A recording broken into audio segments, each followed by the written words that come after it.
Hello students, welcome to M S school standard 9 subject Hindi इकाई 3 क्या निराश हुआ जाए, जो आज हम पढ़ने वाले हैं, जिनके लेखक थे हजारी प्रसाद द्विवेदी, जिनका साहित्य प्रकार है निबंध। यहाँ पे दिया गया जो चित्र है वो है हमारे हजारी प्रसाद द्विवेदी का चित्र है। तो सबसे पहले हम हमारे जो लेखक है हजारी प्रसाद द्विवेदी, इनके बारे में जान लेते हैं। हजारी प्रसाद द्विवेदी का जन्म सन 1907 ईस्वी सन और निधन सन 1979 ईस्वी सन में हुआ था। आचार्य हजारी प्रसाद द्विवेदी का जन्म बलिया यानी कि उत्तर प्रदेश जिले के बलिया दुबे छपरा नामक गांव में हुआ था। पारिवारिक परंपरा के अनुसार संस्कृत का अध्ययन शुरू करके उन्होंने हिंदू काशी विश्वविद्यालय से ज्योतिषाचार्य की परीक्षा उत्तीर्ण की। गुरुदेव रविंद्रनाथ के आश्रम में सन 1940 से 1950 ईस्वी सन तक हिंदी भवन के निर्देशक रहे। तत्पश्चात काशी हिंदू विश्वविद्यालय वाराणसी एवं पंजाब विश्वविद्यालय चंडीगढ़ में हिंदी विभाग के प्रोफेसर तथा अध्यक्ष पद पर कार्य किया। भारत सरकार ने उन्हें पद्म भूषण की उपाधि से सम्मानित किया। हमारे जो हजारी प्रसाद द्विवेदी है, उनका जन्म उत्तर प्रदेश का जो बलिया जिला है, उनका दुबे का छपरा नामक गांव है, वहाँ पे उनका जन्म हुआ था। उनके परिवार की जो परंपरा है, उनके अनुसार उन्होंने संस्कृत का अध्ययन शुरू किया। फिर वो हिंदू काशी विद्यालय से उसने ज्योतिषाचार्य की परीक्षा पास की और उन्होंने गुरुदेव रविंद्रनाथ के जो आश्रम है वहाँ पे उन्होंने 1940 से 1950 तक हिंदी भवन के निर्देशक यानी कि डायरेक्टर के रूप में भी कार्य किया था। और उनके बाद तत्पश्चात यानी उसके बाद काशी हिंदू विश्वविद्यालय वाराणसी और पंजाब विश्वविद्यालय चंडीगढ़, वहाँ पे वो हिंदी विभाग के प्रोफेसर और अध्यक्ष पद पर भी उन्होंने कार्य किया था। और भारत सरकार के द्वारा उनको पद्म भूषण खिताब से भी सम्मानित किया गया है। हिंदी साहित्य जगत में द्विवेदी जी एक निबंधकार, उपन्यासकार, समालोचक तथा शोधकर्ता, इतिहासकार के रूप में प्रचलित है। अलग अलग रूप से वो जाने जाते हैं, जैसे निबंधकार के रूप में, उपन्यासकार के रूप में, फिर समालोचक यानी कि विवेचक के रूप में भी, और शोधकर्ता, इतिहासकार के रूप में भी जाने जाते हैं। अशोक के फूल, विचार प्रवाह, कुटुज, कल्पलता आदि निबंध संग्रह जो उनके द्वारा लिखे गए हैं। फिर बाण भट्ट की आत्मकथा, पुनर्वा, चारु चंद्रलेख, अनामदास का पौधा, उपन्यास तथा फिर कबीर, सूरदास, हिंदी साहित्य का आदिकाल, साहित्य सहचर, हिंदी साहित्य उद्भव और विकास, ये सब उनकी आलोचना तथा इतिहास ग्रंथ है कि जो उनके द्वारा लिखी गई और बहुत ही प्रसिद्ध है।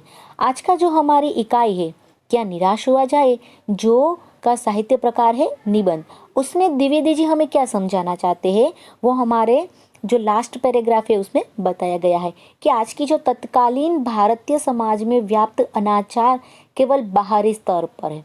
अनाचार यानी कि जो ऐसे मूल्य है कि जो समाज के लिए ठीक नहीं है, ऐसे ऐसे जो है अशिष्ट जो है वो सिर्फ बाहरी स्तर पे है, जैसे कि किसी को लूटना, किसी को चीट करना, फिर चोरी करना, भ्रष्टाचार, ऐसे जो अनाचार है, उस अनाचार जो है वो कहीं पे है, हाँ वो सब दिखाई देता है पर बाहरी स्तर पर वास्तव में आज भी लोग हैं जिनमें मानव मूल्य है वो पड़े हुए हैं और अभी भी लोगों में मानवता बची हुई है।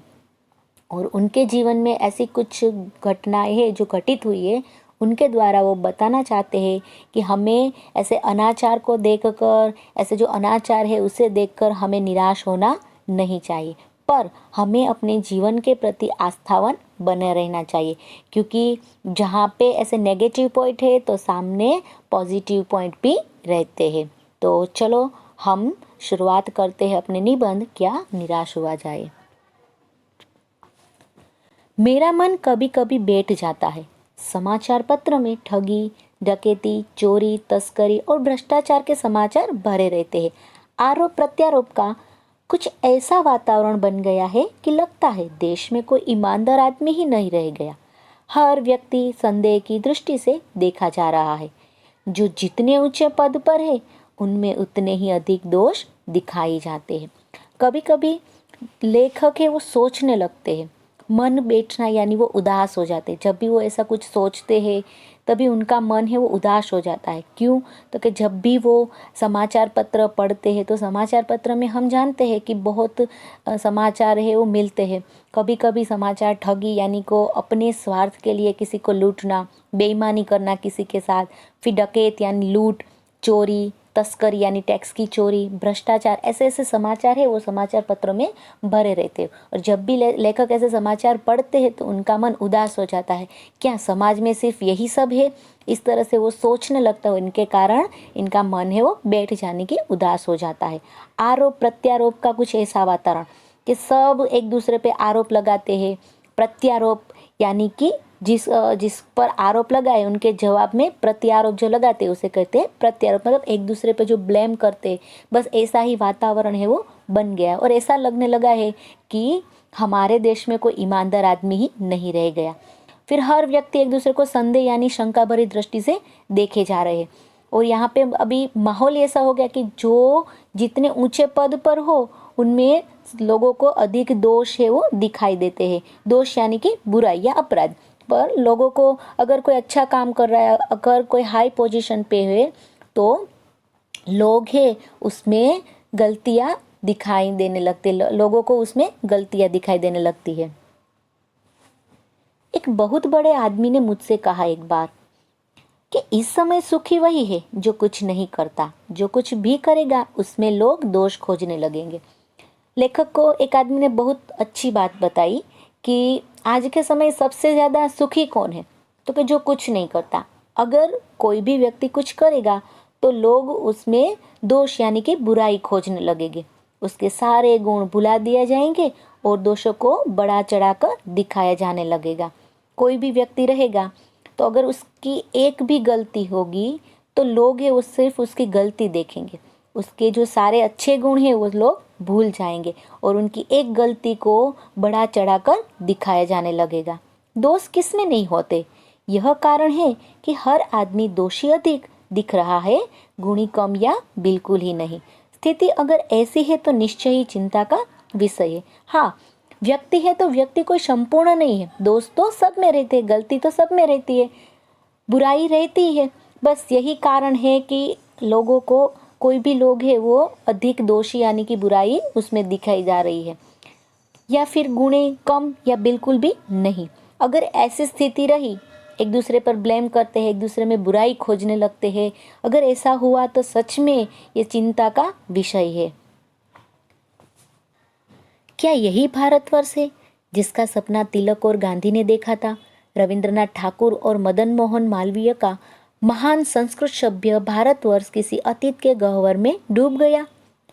यहाँ पे जो परिस्थिति है उसे देखकर लेखक है वो भी सोचने पर मजबूर हो जाते और सोचने लगते हैं, क्या यही हमारा भारतवर्ष है जिनका सपना हमारे महापुरुषों के द्वारा देखा गया था? हमारे तिलक है, हमारे गांधी जी है कि जिनके द्वारा ये सपना देखा गया था। फिर हमारे रविंद्रनाथ ठाकुर और मदन मोहन मालवीय का जो महान संस्कृत सभ्य भारतवर्ष है वो किसी अतीत यानी कि जो बीता हुआ समय या फिर भूतकाल के एक गड्ढे में डूब गया है। कि हमारा जो भारत देश, जो हमारी संस्कृति आज भी प्रसिद्ध है, तो क्या वो सब एक भूतकाल के गड्ढे में डूब गया?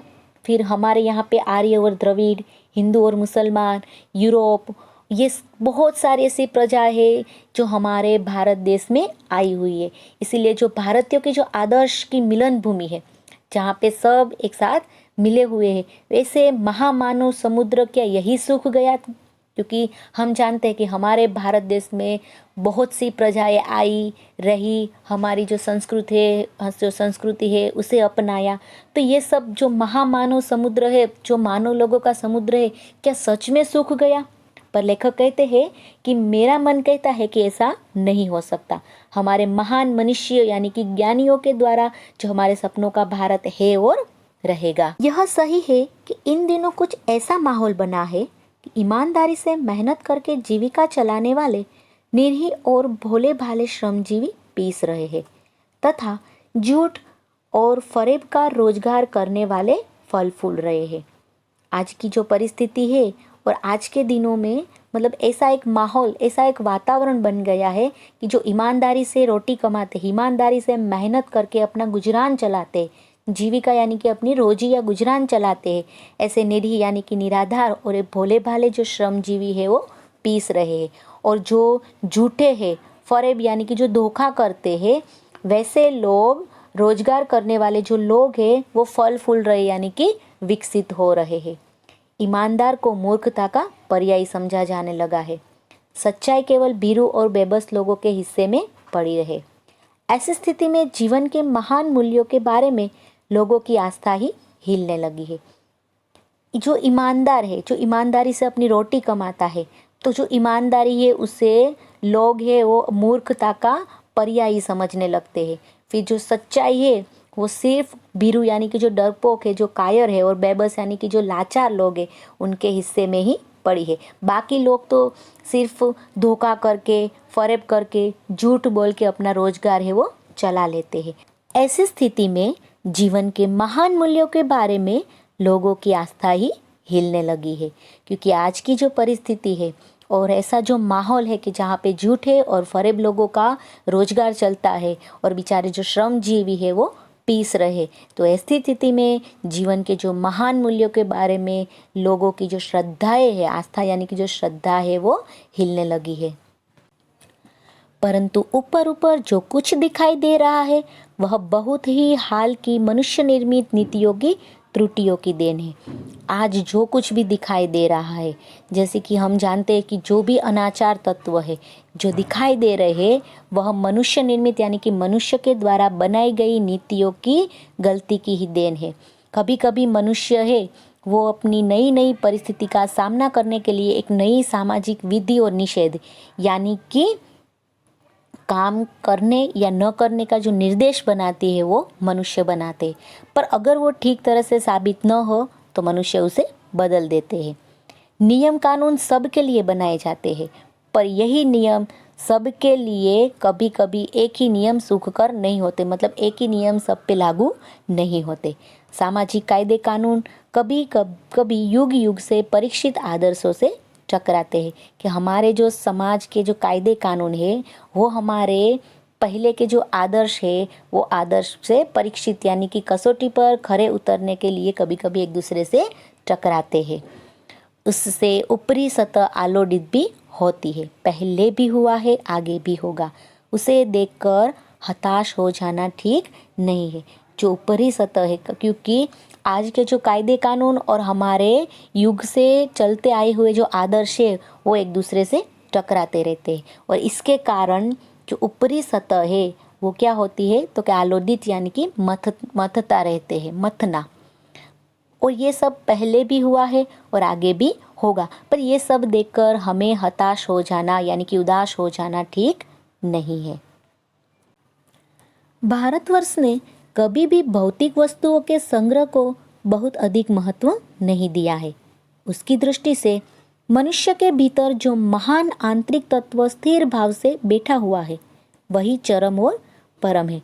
हमारे भारतवर्ष ने कभी भी भौतिक जो वस्तु है उसको संग्रह करने के बारे में नहीं सोचा है और ना ही उनको अधिक महत्व दिया है। और उनकी दृष्टि से मनुष्य के भीतर यानी कि मनुष्य के अंदर जो महान आंतरिक तत्व स्थिर भाव से बैठा हुआ है यानी कि जो महान मूल्य है जो है वो वही चरम और परम है, मतलब कि वही मेन है। लोभ, मोह, काम, क्रोध आदि विकार मनुष्य में स्वाभाविक रूप से विद्यमान रहते हैं। ये जो विकार है यानी कि जो नेगेटिविटी है, में से लोभ है, मोह है, काम यानी कि वासना, क्रोध है, ये सब स्वाभाविक से विद्यमान यानी कि उपस्थित रहते हैं। पर उन्हें प्रधान शक्ति मान लेना और अपने मन तथा बुद्धि को उन्हीं के इशारे पर छोड़ देना बहुत ही निकृष्ट आचरण है। हाँ, हमारे अंदर ऐसे सब विकार रहते हैं, पर इनका मतलब ये नहीं कि इनको हम प्रधान यानी कि मुख्य शक्ति मानकर अपनी मन और अपनी बुद्धि को इनके इशारे पर छोड़ दे तो वो एक अधम यानी कि निकृष्ट यानी कि एक अधम आचरण है। भारतवर्ष ने कभी भी उन्हें उचित नहीं माना, उन्हें सदा संयम के बंधन से बांधकर रखने का प्रयत्न किया है।